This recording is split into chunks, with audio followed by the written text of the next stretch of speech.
Hey everybody, I am here today with a 1965 Fender Jazzmaster. One of the really cool things about my job is that I get to come face to face with guitars that have been historically important to me.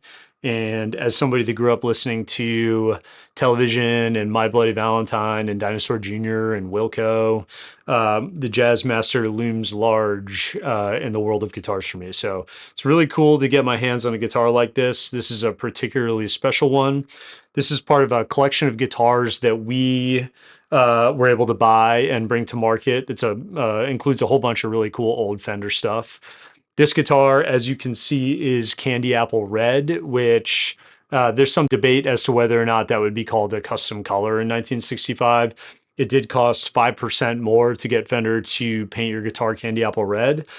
And a couple of really cool aesthetic features about this guitar. You can see the silver base coat in some of the areas where the finish is worn through, especially right here and then on the back of the larger horn.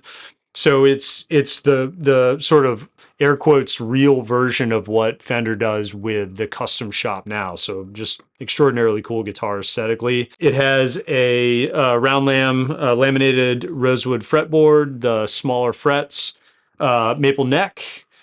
We have the famous Jazzmaster pickups, which Leo Fender designed to do a couple of interesting things from an electronics perspective. You got this all-important switch up here, which switches between two sets of potentiometers with different values. So when you're using this volume and tone, these pots down here, you get that famous bright, skronky, just really a really idiosyncratic tone that a Jazzmaster offers. And then when you're up here, you've got your jazz tone. And his intention was that this guitar could have some volume and tone presets, kind of not so dissimilar to the idea of a Fender Stratocaster having a couple of tone knobs. We've got the famous Jazzmaster Tremolo.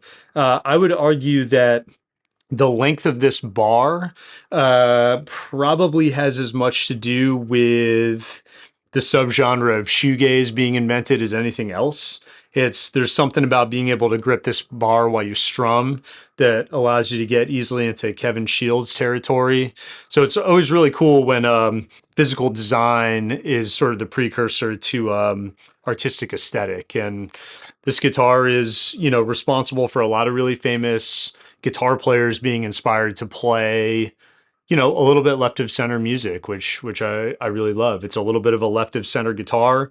It's not really used for its intended purpose. I think there's one photograph of Joe Pass holding one of these, and then everyone else that anyone in our community associates with this guitar is kind of a weirdo musically. And this guitar is just one of the coolest iterations of the Jazzmaster that I've had the pleasure of putting my hands on. It's available right now at Brian's Guitars, along with a whole bunch of other really cool vintage Fender stuff. So yeah, swing by, give us a call, come by, check it out. Love this guitar, and I'd like to see it go to a good home.